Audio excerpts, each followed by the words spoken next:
I recently published a video about how much I'm losing trust in closed source software. It seems more and more like the future that I want is open, one where I can make changes and use the version of the thing that works for me instead of being stuck with whatever the company building it wants me to use instead. I have a lot of gripes with a lot of closed source software and they're growing every day. And yes, AI is definitely to blame. Now that companies can just ship whatever they want and they're not caring as much about quality, the quality of the things I use is going down.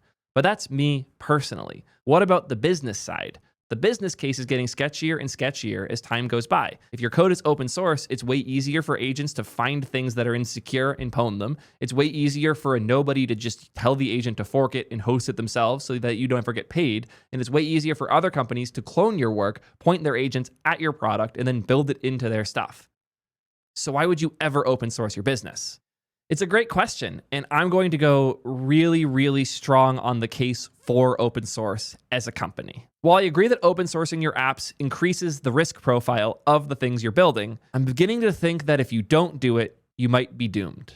I've been advising most of the companies I work with, especially the ones I invest in, to go as all in on open source as they possibly can, and I cannot wait to tell you guys all why. Up until this point, the rant I'm about to do is info I kind of held privately and I would give to the companies I was working with and invested in order to give them an advantage.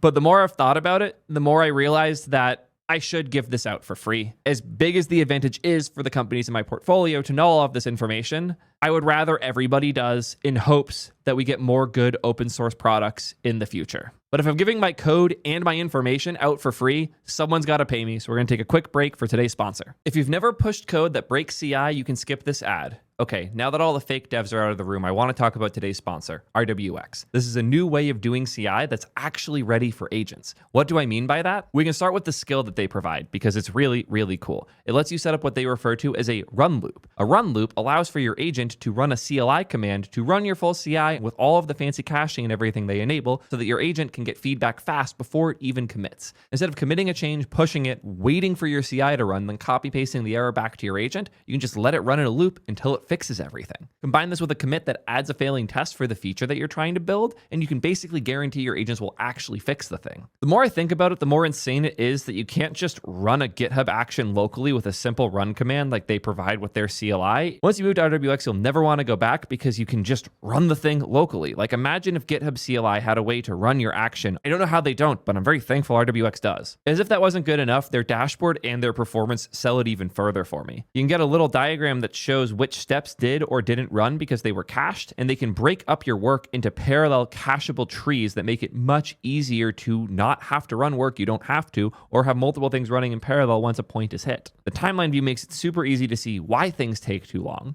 And then once you're hitting those cached runs, the result is insanely quick times. So this run took 2 minutes initially to get everything set up and running, and now when you do further checks, it only takes 22 seconds. CI currently slows down your team when it should be speeding up your agents. Fix it now at soydev.link/RWX. So why the hell should anybody open source their business? We should first start by listing the cases against this. I mentioned these at the start, but to quickly summarize, competitors cloning is a very real risk. If you add a cool feature to your product and the competitor can just point their agent at your repo and say, rebuild this, you're screwed. Self-hosting is a real risk too if your customers just never end up customers because they run your stuff on their own infrastructure. And one of the biggest, especially now after the Mythos stuff, is the security risk. Agents are able to decompile and figure out holes in systems relatively well, but they are much better at it for open source projects. For example, I happen to know that Cal.com has been struggling a lot with this because of the sheer volume of security reports and also attempted exploits they're getting because Cal is very much open source. So knowing all that I know here and knowing how big these problems are, and I don't want to discount this, these are all real problems that you should be thinking about if you're considering open sourcing your stuff. Hell, this one is why we haven't done T3 chat yet. I know it's the comment I'm getting spammed with the most. I really want to open source T3 chat. The reason we haven't is a combination of the security risk and the eng effort that we have. We're a 2.5 person team and I'm the half person and I'm barely even half because I'm so goddamn busy. And Julius is all in making sure that T3 code keeps on iterating. And Mark is entirely swamped with support for T3 chat. Open sourcing T3 chat would destroy us right now. But since T3 code uses your sub on your machine, we don't have to worry as much about destroying all of our users' lives and all of our infrastructure if there is some small thing that isn't as secure as it could be here. Where with T3 chat, we could literally lose millions of dollars in seconds. That is why we haven't. And even then, I'm kicking myself wishing I could because of how big the benefits are. So what are those benefits? What are the things that I keep telling companies when I am thinking about open source? I want to start with an interesting angle here of who wins right now. This is my business analysis. For those who always wonder, like, how do I pick my investments? How do I see the market? All those types of things. I try to not talk about that too much here because this channel is more about code and how we build software, not about how I think about the business landscape in the market. Every once in a while, I have the opportunity to nerd out about business stuff, and it seems like y'all like it. So hopefully you'll like this part because I'm going to go the full capitalist route to how we get to open source now. So hear me out. Also worth noting is when I say right now, I'm not necessarily referring to this exact instance. I'm talking about historically who have the winners been. And I hope we can all agree with the following companies being winners. AWS, obviously a winner. Salesforce is a pretty clear, obvious, gigantic winner. Retool is an interesting one that we'll talk about a bit. If you're not familiar, Retool is now rebranding itself as an AI thing, but previously it was a tool that would integrate every source of data you and your company had in order to make it easy to build like dashboards and widgets and solutions for like your internal review team or your customer support to have a custom dashboard to go update something in some random database that your company relies on. It was kind of a glue tool that made it easy for non-devs and slightly technical people to make a dashboard to integrate with literally whatever data source you had across the fucking world. I picked all of these companies for very specific reasons, but I hope we all agree here. All of these companies, at the very least, as of like 2022, were obvious, very, very big winners. So why am I picking these companies? Well, let's take one like Salesforce, for example. Let's say you want to do the suicidal thing and you want to compete with Salesforce. We got to think about all the features that Salesforce has. These are all entirely fake numbers, but I think it'll communicate my point well. Let's say that Salesforce has 1,000 features. There's 1,000 things Salesforce can do or integrate with. Any given customer only uses about 50 of them. So you're probably looking at this and thinking that's insane, right? Like if every customer is only using 50 of those features and there's 1,000 of them, that ratio is really off. The customer is only touching 5% of the features. That sounds insane, right? Like you have hundreds of thousands of people at your company with Salesforce. You got at least a few thousand engineers working on building and maintaining this pile, but any given customer is only using 5% of it at most. This just obviously makes no sense, right? Like you got to trim down the features. Well, here's where things get interesting. And again, these are made up numbers, but I'm promising you, having seen real numbers, the trends follow roughly what I'm describing here. Of those 50 features that a given customer uses, half of them are used by the majority of customers. So we'll say 80% of customers use same 25 features. So the vast majority of the customers are using this core set. But the other 25 features, the other 25 are used by less than 1% of the customers. So in this 50, half of them, 2.5% of the total, are used by almost everybody. And then the remainder of the other 950 features are split almost randomly across the rest of the customer base. So what happens if you want to build a competitor?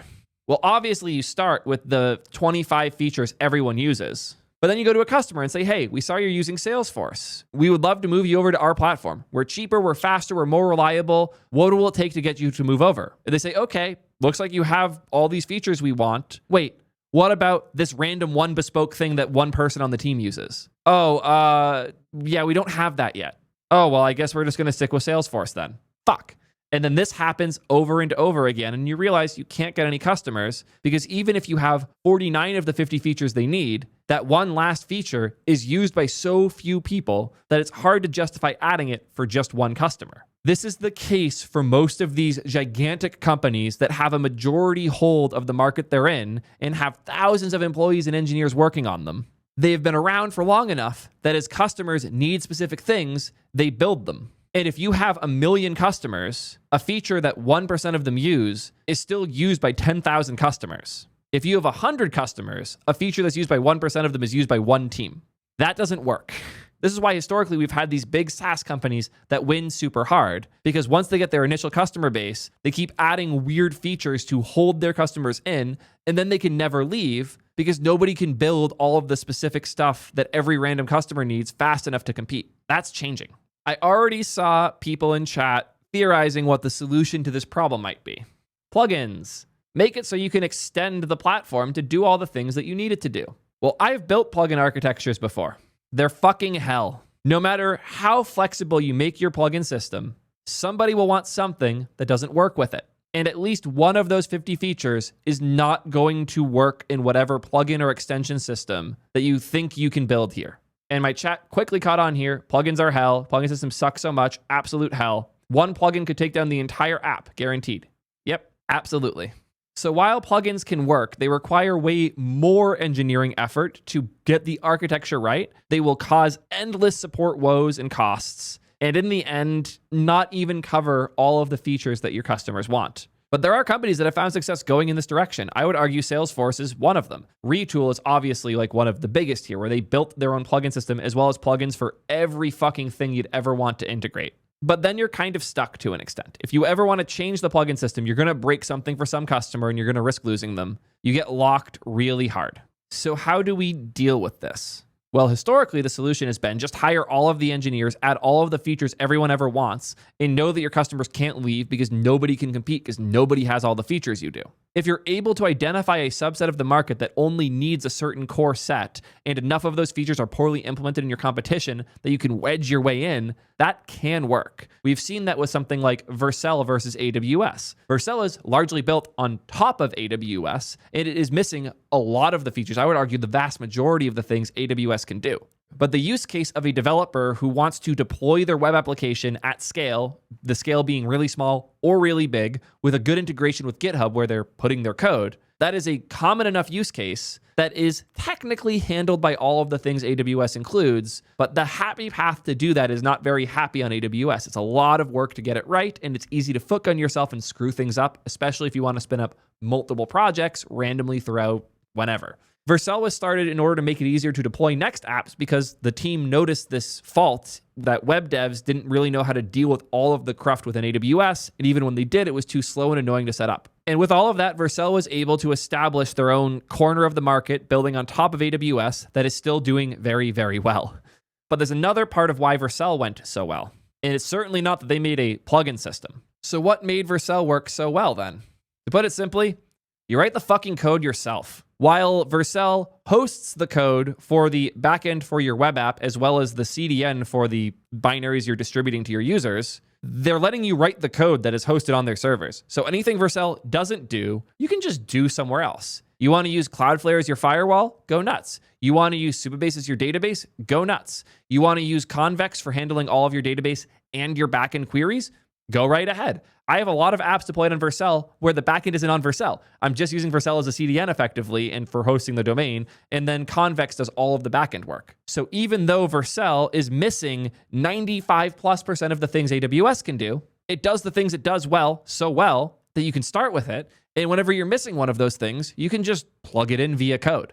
And notice the difference here. I am not saying plugins. I'm saying plug it in with code. It is your job to build the plugin system, so to speak. Vercel is just providing the place where the code runs. The market was already starting to move in this direction before AI. Systems that let you get started and maintain and scale easily, that don't have all the cruft that they don't need, so you can go grab that from somewhere else. Even AWS is arguably built this way, where any given service can only do so many things. And if you want it to do other things, you grab it from another service on AWS. And all of Amazon's attempts to streamline that and have like one service that does most things, like Amplify, have failed really hard.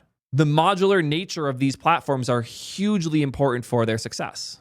So obviously this makes sense for a hosting platform like Vercel, because Vercel is hosting your code. You can plug your code into whatever else you want and you're good. But Vercel is just one type of business. It's infrastructure. What about Salesforce and Retool? Those are applications. They're applications that have to integrate with a lot of complex things. How would you compete with them today? Here's where we get into my spicy takes. This is a thing that clicked for me as I was Ubering to demo day at Y Combinator, as I was trying to answer questions some of the founders had about how I'm thinking about open source. I was already thinking in this direction, but the framing clicked in that moment, and I've wanted to write it down since. I actually started an article and decided to do a video instead. Simplest way I can put it is you got to let your customers make their weird bullshit.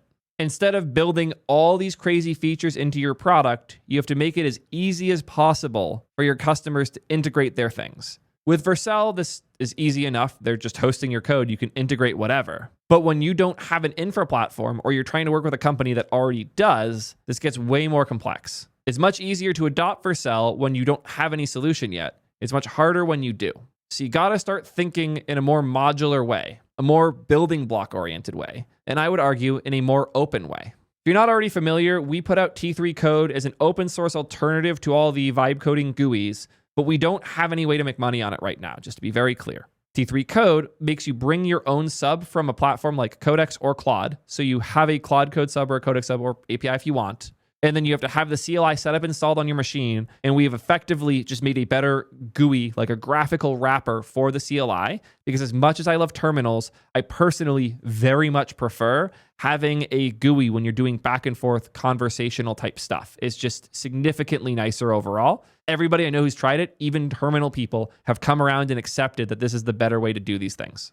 We're open sourcing on GitHub, but the numbers I want to share here I think will help this click. All time, T3 Code has had about 45,000 or so people sign up. It's about 42K. And when I say sign up, I don't mean register or anything. I mean that a unique identifier was used when they installed the app. And we've had 42,000 people open it once. We have a consistent rate of about 16K a week using the app right now, which are really good numbers for a brand new dev tool. But that's not what I want to talk about. I want to talk about this number. We have almost 9,000 stars, but we also have 1,500 forks. 1/10 of our weekly users are forked. Do you know how crazy that is? 10% of our users have forked and made some customization. They might keep running the fork themselves. They might drop it and go back to the app themselves. They might have tried to make some PR and then it died. But that is 1,500 attempts to change or customize T3 Code in some way. This has been fucking me up. I've just been staring at this and thinking too much about it since it happened. The sheer volume of people customizing T3 Code to their liking has just broken my brain and how I think about these things on a fundamental level. Every day I get tagged in posts like this, like Emmanuel, who has been customizing the shit out of T3 Code. He's deep in his own fork now that he's even called DP Code. And now he's adding some of the features from CMux into it, where he has multiple terminals open. We don't have very much terminal stuff in T3 Code. It's just like Command J opens a small terminal in the bottom. He's building CMux into the product now. He already built split chat, so you can have multiple terminals and the chat all visible horizontally at once. He lets you do multiple chats at once. He built his own queuing system. He brought in commands and plugins, and his framing here is great. He's been playing with T3 Code. He loves it. It's a skeleton to play with and build from. I want to express that I love what Theo and Julius made, so I decided to add the Codex app server with proper skills in UI. He keeps talking about how fun it is to play in the code base, and he's also building mobile Codex stuff too that's really good. Like, he could just go build his own thing, but instead has forked what we built and keeps going deeper and deeper into it. He even added a handoff feature, which I actually really want to rip. There's a lot of really cool stuff here that I want to get added to the official T3 Code project. Obviously, since we want to make these things work well and reliably for all use cases, it's going to take us more effort to get it just right in a general sense. But do you know how fucking cool it is to have users download the source code, customize it to their liking, and then share all the cool things they did with it? It's magical. And this never happened to this level before. Obviously, there's always been open source. People have always been able to customize, but the cost of that customization has gone down immensely because of the thing I haven't said a whole lot thus far, somehow, AI. Suddenly, you don't even need to be a dev to add a feature to a code base as long as you have the code base. So who needs plugins anymore? The future I'm imagining here is one where what Emmanuel's doing isn't so much a thing he has to do as a developer, where he clones the whole project and has to make changes and then pull things down from main and keep it up to date himself. What I'm imagining is a future where every customer is running their own fork. What would it look like if you had a product like, I don't know, PostHog, which is open source, by the way. PostHog can be self-hosted relatively easily. I would never do it because I don't want to deal with managing my own cluster of ClickHouse. Just not appealing to me at all. But if I could build my own chart systems or features in, suddenly it gets a lot more interesting for me. I cannot tell you how many times I had a specific chart or visualization I wanted in PostHog that ended up being a back and forth with their support and engs for like 2 to 3 weeks, just for them to ultimately be like, yeah, I don't think that's important enough. I hate that. And even though I love PostHog, I've had moments where I considered leaving because they were missing one type of chart that I wanted really badly, which is insane. But I'm not going to host my own PostHog because I don't want to deal with all of that. But I would absolutely like to customize my PostHog and make changes to the binary that I and my team use while still relying on their backend, their servers, their everything. And I'm not the only one who's thinking this way. One of the other big winners that I intentionally didn't mention is HashiCorp.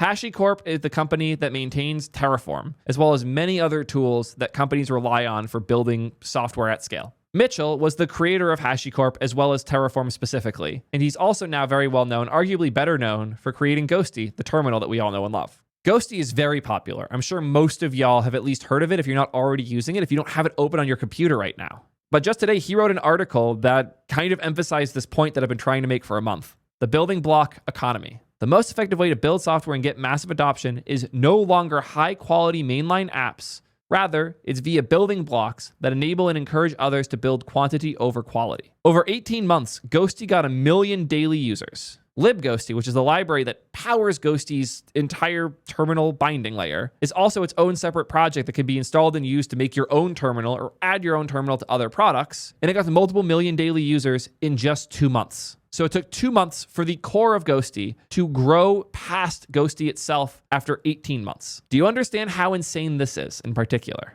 The building blocks are what the agents like, and over time, the building blocks are going to be what the business is like too. If your team no longer has to be blocked on the feature that the product doesn't have, and instead the PM who needs it can go spin that up as part of the app themselves, that changes things a lot. I kind of want to read this whole Mitchell thing. Fuck it, let's do it. Experiencing this firsthand, as well as witnessing it in other ecosystems, has fundamentally shifted how I view the practice of product and software development today, regardless of commercial versus non-commercial goals. So again, this is not just a thing you can do if you're building an open source side project. This is a thing he thinks matters for businesses too. Moving off Twitter, because it's not my favorite place to read articles, and I want to read Mitchell's stuff here. He also calls out that this article was not written with AI at all. I also do not write with AI to the best of my ability. I did like one slot post on my blog forever ago. I'm probably going to unlist. Generally, I just don't like AI writing a whole lot. I do all my writing and all my scripting for videos by hand. I don't even script the videos. I kind of just talk about the thing. So very pumped that he is not slopping up this article. The next section he has here is that imports are up. He used the term building block to describe how they're being used because they're being assembled today in a very different way than former decades. I don't use the term library or framework because it extends even up to applications. For example, the Ghosty GUI app has more forks than ever before with customized patches on top, which is awesome. The factory of today is agentic. I say that as objective truth, regardless of what your feelings about it are. You can argue that 99% of the stuff coming out of these factories is total crap, but you can't argue the sheer quantity of stuff that is coming out. The numbers are everywhere, spanning tech stacks and industries, and they're undeniable. AI is okay at building everything from scratch, but it's really good at gluing together high-quality, well-documented, and proven components. And AI prefers to do this when it can, unless explicitly prompted otherwise. This is the building block nature of software today. We're more than ever before grabbing off-the-shelf components and gluing them together. Funny enough, earlier today, I covered another interesting article about what tech Claude Code chooses when you don't steer it to specific technologies. And it very much prefers, for the most part, these modular customizable solutions. Like, it's not recommending that you roll your own state management. It recommends Zustand 65% of the time. They're not recommending that you go figure out AWS and do deployments yourself. They recommend Vercel 100% of the time if you're working in JS. The models like the tools that they can assemble the way they want, that they can install via NPM, and they can control and own. And the most popular tool that was recommended here was custom and DIY, but otherwise is recommending everything it can install and use reliably. And it doesn't even seem to care if there's a paid backing for it, like there is with Vercel or Resend or Sentry. It recommends what it thinks is best and that it can work with best, which is often the thing it could NPM install. Back to the article. Humans, of course, have always done this as well. For my entire career, human software developers have preferred to build on top of proven primitives, but the natural barrier to entry of understanding the component pieces well enough to even slap them together was high enough to limit the ecosystem. This is a very big deal. I cannot tell you how many times I got the comment on my old videos, how do you keep up with everything going on in web dev? How do you deal with new frameworks every week? How do you possibly pick between 72 state libraries? Because it's not that hard to pick if you know anything about the top 3. But people had massive decision fatigue. And despite the fact that there were all of these awesome modular tools that we could assemble, for example, the T3 stack, for those who remember, good old days. The reason that we built T3 stack was to make it easier to assemble the tools that we found played well together. God, this site needs an update so badly. The average dev was already bad at finding all the solutions and picking the right one. Asking a non-dev to do it is even worse. But the AI, much better. And as Mitchell says here, the barrier is effectively now gone. Exports are up. Coming out of these factories is, of course, software. So much software. There are negatives, of course. I think the negatives are obvious enough that I'm not going to dedicate much time to them, but I want to recognize that they exist. Security, vulnerabilities, instability, a general lack of understanding about how load-bearing systems might work. But there's also a huge amount of positives. The quality bar is lower. A mainline app used by a large cross-section of users has to weigh every feature against every other feature. How do they interact? Does it make sense for the long-term vision? Can I maintain this for millions of users? A factory artifact targeting 1 to hundreds of users doesn't need to care about this. You can ship faster and looser as a result. Also, the awareness is greater. Mainline apps can't do everything. They usually optimize for use cases that most users need and use. I don't fully agree here. I think that a lot of these big apps are stuck maintaining tons of bespoke bullshit for important customers, and that's also a change I think is happening. A factory artifact can optimize for a tiny cross-section of users, and these users gain awareness of the building block as a result. He's seeing this hugely in Ghosty, as very niche communities are getting their own specific terminals and things that solve their weird use cases. The maintenance burden is significantly lower. It's easier than ever to say no thank you to feature requests because you're offering a key part of the means to production. He's been spammed so hard that he's complained publicly about this and even made a bot that will automatically say no to people, but now he feels less bad saying no because they can go fork and do it their own way. And the R&D is outsourced. It's so much easier now as a maintainer to look at what others are doing, see working proof of concept, and decide what you want to bring back to mainline. There's way less talk and way more walk. And while others are doing the walk, you can cherry pick the best ideas, which is totally fair because you're giving away a building block and they're giving away their ideas. That's the trade-off here. It makes a ton of sense. Mitchell says this is changing how he views software and product development. I couldn't agree more personally. He's much more purposeful about creating building blocks and encouraging applications or forks on top of them. He thinks that this is resulting in happier community and a larger community and ultimately much better mainline software. High-quality apps aren't disappearing, and high-quality apps are produced by the developers of these building blocks, and those are also not disappearing. For most software categories, he thinks there will always be a majority group that doesn't want personalized slop software and wants a polished, well-maintained, and well-supported application. Instead, he thinks the mainline apps are becoming more stable and more purposeful in their feature set thanks to the building block economy. The stability comes from a much larger and diverse user group. The feature set comes from the massive ecosystem of outsourced R&D. The mainline apps are still measured, high quality, and well-maintained, but it's for specific groups. But then there's the problem, and this is something I'm actually very curious what his thoughts are because he managed to commercialize Terraform. How does he think of commercialization here? The obvious question that follows is what this can mean for commercialization. Closed source commercial software appears to be at a massive disadvantage, because it is. Agents will more readily pick open and free software over closed and commercial. At the time of writing this article, that's an objective truth. Independent research labs running experiments on popular models have found repeatedly that under diverse circumstances, models pick open and free alternatives over commercial. So far. He doesn't have a concrete answer here because unlike product and software dev, he's not directly building commercializable products right now. Turns out he made his money. He's happy. He has thoughts, but with all hard things, the answer's nuanced. He doesn't want to give the illusion of talking authoritatively about this, so he's going to avoid it. When he walks the walk and learns more, he'll share. Okay, thanks for not helping here. Appreciate you, Mitchell, for being honest. Yeah. The shift has happened. We have to accept that building blocks and software factories rule everything around us and accept and internalize the consequences of it. We can choose to run the other direction and create enclaves where we fight against it, or we can choose to submit ourselves completely to the chaos. People who know him know he's far less extreme in his actions and carries different opinions depending on the context. His point is simply that the shift has happened, and I couldn't agree more. Since Mitchell didn't go on the commercial side, I will talk a bit from my experience as well as the experience I have with other companies in the space and what has been working for them.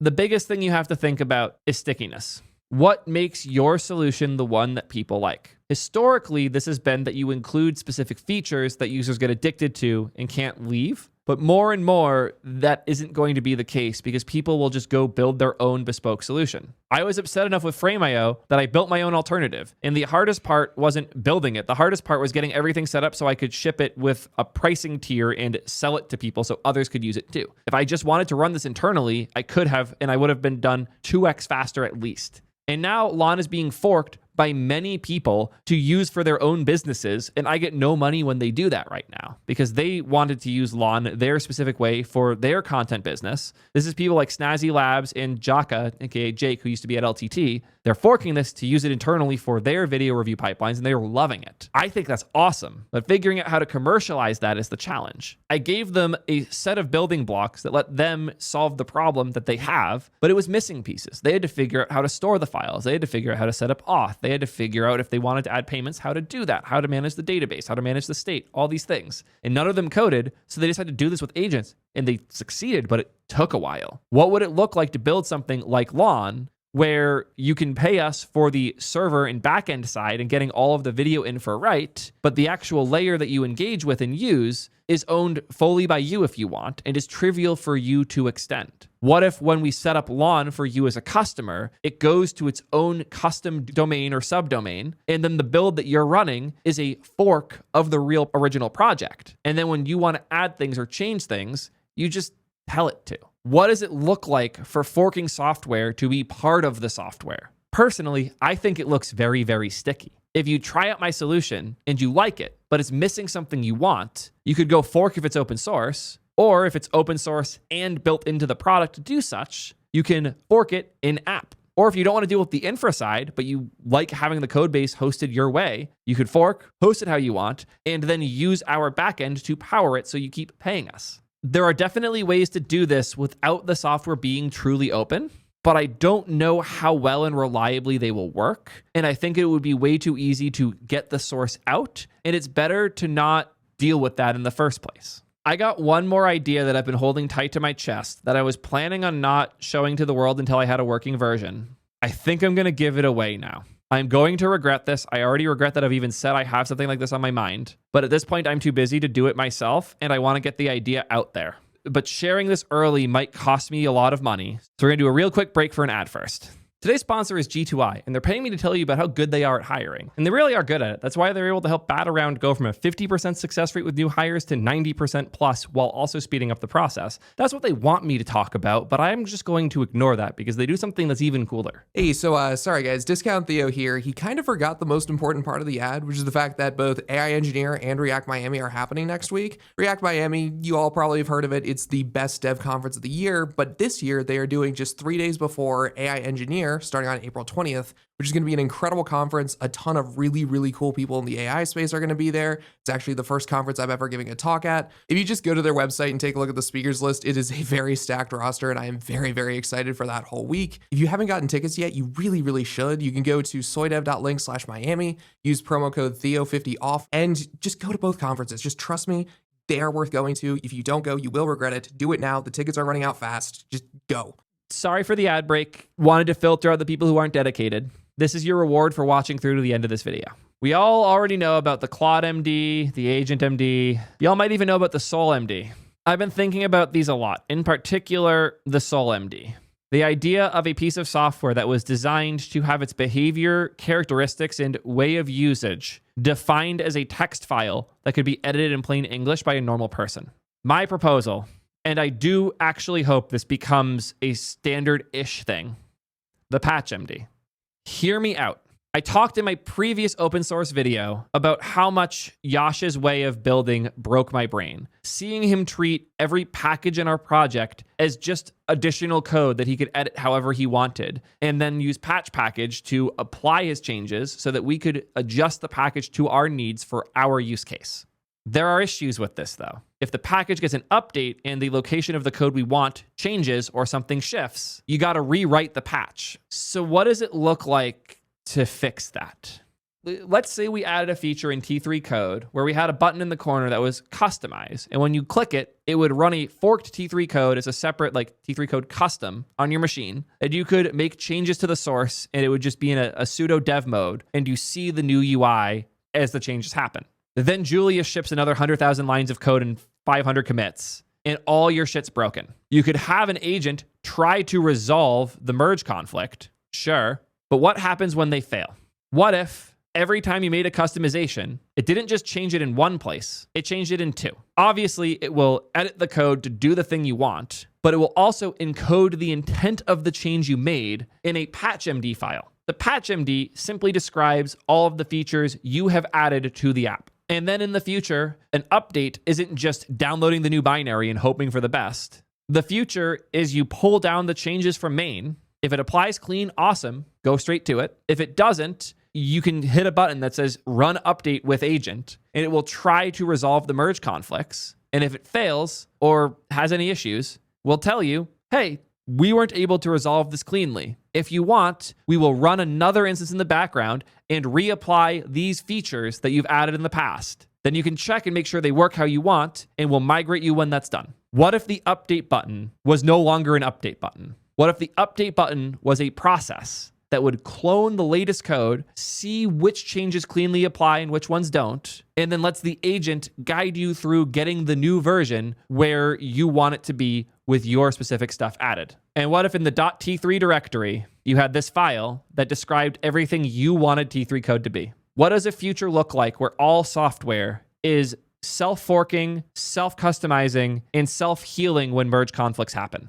Since I thought about this, I haven't been able to stop, and I am way too goddamn busy to build it myself. This is on the roadmap for things we want to add to T3 code, and there's a lot of little pieces we have to get right for this to work. But I wanted to coin the term patch.md because I firmly believe this is the path to allow normal people to edit their software to their liking and to allow for businesses to keep iterating without breaking all the weird forks that all of their users are on. What does the future look like if 90% of your users forked?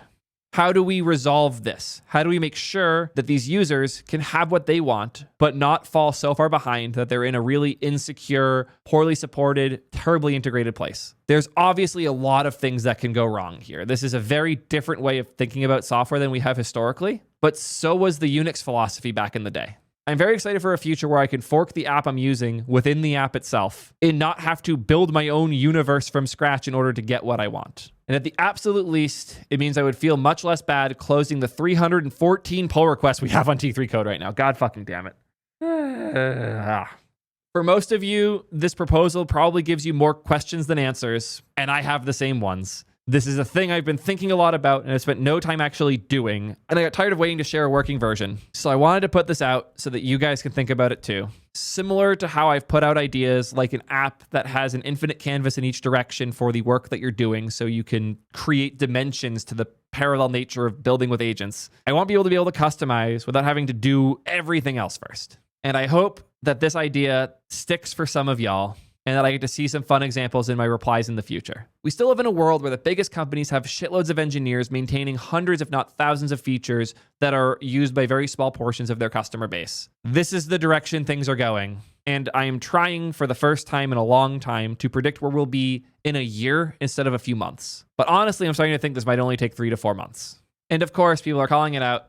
Very much thinking about Pi here too. The idea of a minimal, reliable agent that you customize to your liking, not just by adding skills or plugins, but by modifying it for your needs. Solver malleability didn't matter when the average user couldn't change it. Now that the average person can prompt their features into existence, the platforms that allow that are going to be the winners. And this is just one way to get there. So to wrap up my argument here, why open source your business? Customers will do research for you. You don't have to support 1% features. Agents like OSS tools more. And my personal favorite thing, the community that forms around it. It has been beyond heartwarming seeing all of the awesome stuff happening with T3 code, the hundreds of forks that keep appearing in my replies on Twitter, the insane shit people are doing with the app, even people like Maria stuffing it in the terminal with T1 code. That only happens when you're building in an open way. And all of these pieces feed into each other. The more community you have, the more the agents will like it. The more the agents like it, the more customers you'll get. The more customers research for you, the more features you can integrate or not integrate. All of these pieces feed into each other.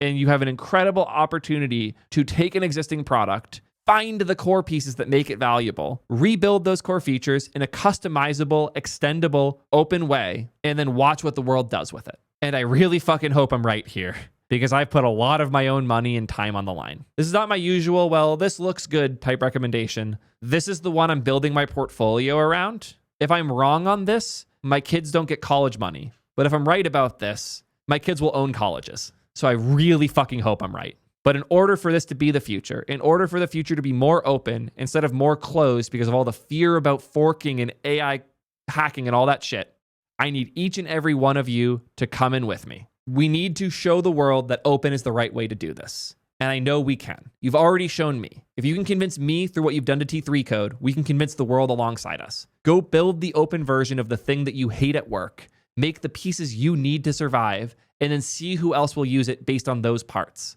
The future is open if we make it that way, and I need y'all to help me do it. Thank you as always for listening. I know this was a long one, but it's a topic that's very important for me, and I hope you can see why now. Let me know how y'all feel, and keep building awesome shit, and ideally do it in the open.